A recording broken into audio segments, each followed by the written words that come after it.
پیچھے مڑ کر دیکھنے والے پتھر کے ہو جاتے ہیں۔ ابو ظبی میں ٹرانزٹ تھی دنیا آس پاس، مگر ایئرپورٹس اور پلینز میں لوگ اس نظریے کے ساتھ موجود ہوتے ہوئے بھی اکثر غیر حاضر ہی ہوتے ہیں کہ منزل کوئی اور ہے۔ اسی لیے ان جگہوں پر لوگ عموماً ایک دوسرے کے ساتھ بات کرتے دکھائی نہیں دیتے، بھلا ہو ایئر کرو کا جو زندگی کا احساس دلاتے رہتے ہیں۔ لاؤنج میں پہنچ کر کارڈ خریدا، پہلے گھر فون کیا اور پھر مہک کو۔ مہک ہی نے فون اٹھایا، آواز پہچان کر بھی اس نے فون نہیں رکھا، خاموشی تھی۔ بتایا کہ کچھ دیر پہلے اس کا شہر تو کیا ملک ہی چھوڑ دیا ہے، لندن کے راستے میں ہوں۔ اس نے ہاں ہوں کے علاوہ کچھ نہیں کہا۔ میں نے بھی فون رکھ دیا۔ اتنا ضرور ظاہر ہو گیا تھا کہ اسے پتہ نہیں تھا۔ فلائٹ میں کچھ دیر ہے، مجھے تو بیٹھنا ہے ہی، آپ بھی کچھ ضروری باتیں دھیان سے سنیے۔ جہاں تک لندن جانے کی وجوہات کا تعلق ہے، یہ باتیں لندن پہنچ کر کریں گے۔ ٹرانزٹ میں زیادہ لمبی بات چھیڑ دی تو سمیٹنی مشکل ہو جائے گی، اس لیے کچھ مختصر مگر اہم باتیں یہاں کر لیتے ہیں۔ پہلے کچھ میرے اور مہک کے تعلق کے بارے میں۔ جیسا پچھلی بار کہا تھا کہ کچھ باتیں جاننے کے لیے مجھے کوئی فزیکل سہارا چاہیے ہی نہیں تھا۔ سمجھنے کے لیے اگر کہوں، ہم نے اکثر فلموں، ڈراموں، گانوں میں دیکھا ہے کہ بیٹا کسی حادثے کا شکار ہو جاتا ہے اور ماں بہت دور کہیں بے چین ہو جاتی ہے۔ اسے پتہ چل جاتا ہے کہ اس کے بیٹے کے ساتھ کوئی حادثہ پیش آ گیا ہے۔ یہ سین فکسڈ اور ریپیٹیٹو ہے، نہ ہی تو ماں کی جگہ کبھی باپ لے پایا اور نہ ہی بیٹے کی جگہ کبھی کوئی بیٹی اتنی عظیم اور محبت کے قابل نکلی۔ آج کل کی زبان میں اگر کہیں، کیا انرجی لیول پر اور کسی کا کوئی کنیکشن نہیں ہوتا؟ نان فزیکل کنیکشنز پر کچھ بات ہونا شروع ہوئی تو ہے، مگر انڈرسٹینڈنگ بہت ہی لمیٹڈ ہے۔ آٹزم اور HSP بڑھنے کے ساتھ شاید نان وربل کمیونیکیشن ریلیٹڈ ہمارے علم میں مزید اضافہ ہو سکے۔ اس مشکل کو فی الحال تو چھوڑتے ہیں سائنس کے ہاتھوں میں اور ہم آگے چلتے ہیں۔ میرا مہک سے انرجی لیول پر ایک تعلق ہمیشہ رہا۔ پہلی بار بات کھل کر سامنے تب آئی جب ایک بار میں دوستوں کے درمیان بیٹھا تھا۔ کچھ حیرت انگیز کیفیات ہونا شروع ہو گئیں۔ اس کو ڈیٹیل سے بیان کرنا تو بے سود ہے، کہہ لیتے ہیں کہ تھوڑا کنفیوژن کا شکار ہو گیا۔ جو کچھ بھی ہو رہا تھا وہ نارمل نہیں تھا، اور جو ہو رہا تھا اس کی کوئی وجہ بھی بظاہر سمجھ میں نہیں آ رہی تھی۔ مجھے لگا کہ اس سب کی وجہ کچھ اور نہیں بلکہ مہک ہے۔ اسی نیم مدہوشی کے حالت میں جا کر فون کیا۔ اسی نے فون اٹھایا۔ وہ رو رہی تھی۔ گھر میں کسی کو کینسر ڈائگنوز ہوا تھا۔ کہنے سننے کو عجیب لگے گا، مگر وہ رو رہی تھی اور میرے سر سے بوجھ اتر رہا تھا اور میں پرسکون ہوتا جا رہا تھا۔ کم از کم میں اب یہ ضرور جان گیا تھا کہ مجھ پر کیا گزری ہے۔ اس ایکسپیرینس کے بعد کچھ اور بھی ایکسپیرینسز ہوئے، جن میں سے کچھ واقعات کے درمیان بہت عرصے تک ہماری بات چیت بھی نہیں ہوئی۔ مثال کے طور پر چلیں فاسٹ فارورڈ کرتے ہیں۔ سالوں بعد دوبارہ کچھ ویسی ہی کیفیات ہوئیں، مگر انٹینسٹی زیادہ تھی۔ میں جانتا تھا کہ فون کرنا پڑے گا، مگر کہیں دل میں یہ بھی تھا کہ شاید اس لیول آف انرجی امبیلنس کو کسی حد تک میں خود بہتر کر سکوں، مگر میں اس وقت تیار نہیں تھا۔ سفر شروع تو ہو چکا تھا، مگر ابھی ابتدائی دن تھے۔ مہک کو فون کرنا خود غرضی لگ رہا تھا۔ مسئلہ میرا تھا، حل بھی مجھے ہی ڈھونڈنا تھا۔ بہت جتن کیے۔ وہ کہتے ہیں نا کہ مندر مسجد، صوفی، گرو، دوست، دشمن، اور بھی جو ممکن تھا سب کوششیں کی، اور بھی کچھ کرتا، مگر ہاسپٹل میں ایک ہی دن میں 2 واقعات ایسے ہو گئے کہ اس دن ہاسپٹل کے کار پارک سے مہک کو فون کیا۔ اس نے ہیلو کہا اور میں نے بھی سیدھا ہی پوچھ لیا کیا ہوا ہے۔ اس نے اس مصیبت کا بتایا جو اس پر ٹوٹی تھی۔ میں سنتا رہا اور منظر بدلتا رہا۔ یہ روحیں کب کسی سے جڑ جاتی ہیں اور کیسے، پتہ ہی نہیں چلتا۔ کیا مہک بھی میری انرجی اور موڈز یا فیلنگز اتنی ہی انٹینسٹی سے محسوس کر سکتی ہے؟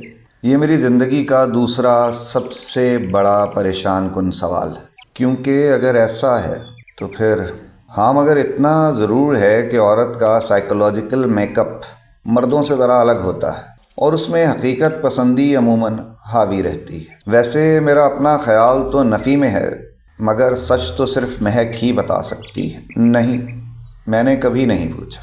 وہ تو لفظ محبت ہی کی منکر ہے، آگے کا ذکر کیا کرنا۔ ویسے اچھا ہی ہے، کیونکہ پیچھے مڑ کر دیکھنے والے پتھر کے ہو جاتے ہیں۔ کچھ کانوں کے لیے یہ کہانی شاید پرانی ہوتے ہوئے بھی نئی ہو۔ شاید سندباد کے ساتھ سفر میں یہ واقعہ پیش آیا تھا۔ ایک شخص کسی چیز کو حاصل کرنے کے لیے ایک میجیکل ورلڈ میں جاتا ہے۔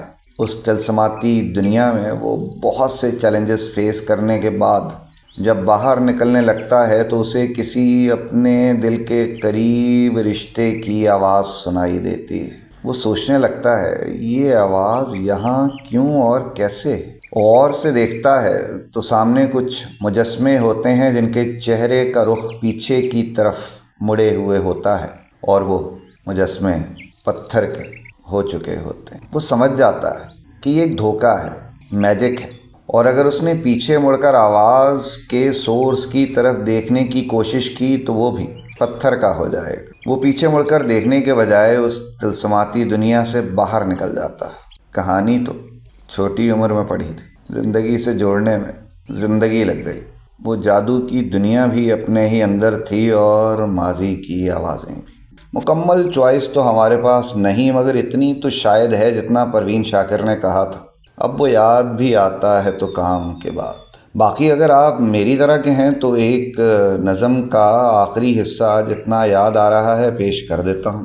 ان قمیضوں میں، ان الجھے ہوئے رومالوں میں اس کی مہک آج بھی آسودہ ہے۔ وہ جو میری تھی، انکار پر بھی میری تھی، اب صرف چشم تصور سے نظر آتی ہے۔ رات بھر جاگ کر لکھی گئی تحریروں سے ان آنکھوں کی تصویر ابھر آتی ہے۔ ایک ریکویسٹ یہ ہے کہ اگر یہ نظم کسی کے پاس موجود ہے تو کائنڈلی شیئر ضرور کیجیے گا۔ سول میٹس یا انرجی کے لیول پر کنیکشن کے حوالے سے جو بات ہو رہی تھی، اس کو ذرا سا مزید آگے لے کر چلتے ہیں۔ دادا جی کچھ باتیں اکثر کہا کرتے تھے، ان میں سے ایک بات یہ تھی کہ تمہیں ایک صاحب ملیں گے، ان کی یہ نشانیاں ہوں گی، تم ان کے ہاتھ پر بیعت کر لینا۔ یعنی کوئی صوفی مرشد جو ان نشانیوں پر پورا اترے، اس کو استاد بنا لینا۔ مرشد کی جو نشانیاں دادا جی نے بتائیں، وہ آواز آنے میں تو مزید تقریباً 15 سال لگے، مگر اس دوران کئی بار اس انرجی کے لیول پر ایکسپیرینسز ضرور ہوئے، بہت سے اچھے اور بہت سے مشکل، یقیناً کچھ مہک ہی کے حوالے سے، مگر بہت سے الگ الگ جگہوں پر مختلف لوگوں کے حوالے سے۔ موضوع تھوڑا سا بدلتے ہیں اور اس بات کی طرف چلتے ہیں جو میں نے مہک کے ساتھ کیا اور جان بوجھ کر کیا اور برا کیا۔ مجھ سے بھی پوچھیں گے تو یہی کہوں گا کہ غلط کیا، اس کے ساتھ بھی، اور کیونکہ خود غرض ہوں اس لیے کہوں گا کہ اپنے اندر اس شخص کے ساتھ بھی جس کا عشق وہ تھی اور ہے۔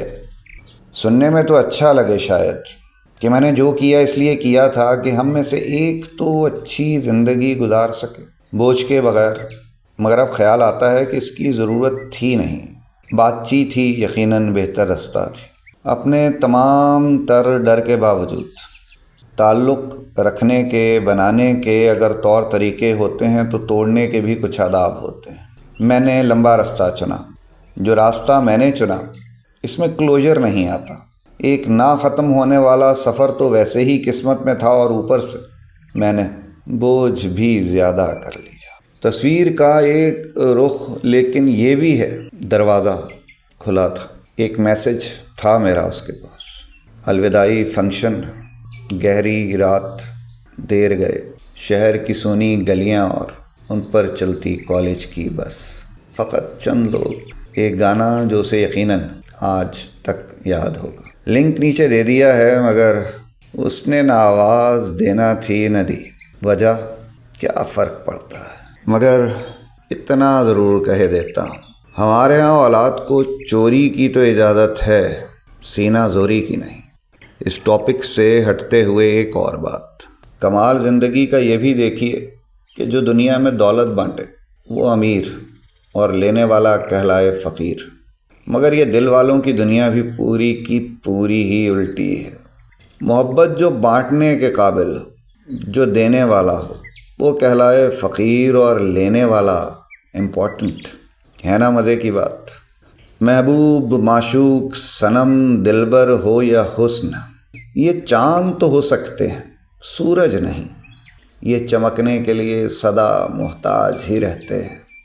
محبت میں، عشق میں درویشی ضرور اختیار کرو مگر وقار کے ساتھ۔